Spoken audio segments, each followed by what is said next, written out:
हरे कृष्णा। कार्तिक महिन्यातील कृष्ण पक्षामध्ये येणाऱ्या एकादशीचे नाव रमा एकादशी।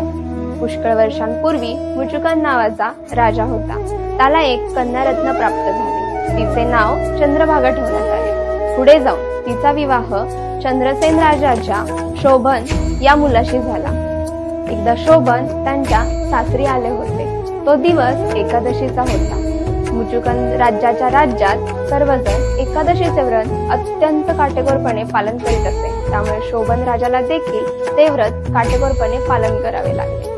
परंतु भुकेमुळे त्यांनी त्यांच्या शरीराचा त्याग केला। पण रमा एकादशीच्या पालनाने शोभन मंदार पर्वताच्या देवपुरी नामक राज्याचा राजा झाला। त्यानंतर मुचुकुंदपुरातील सोमशर्मा नावाचे ब्राह्मण तीर्थाटन करीत असताना देवपुरीमध्ये आले। त्यांनी शोभन राजाला पाहिले। ही सर्व हकीकत त्यांनी चंद्रभागा यांना सांगितली। यामुळे चंद्रभागा व शोभन हे पुन्हा सुखाने संसार करू लागले।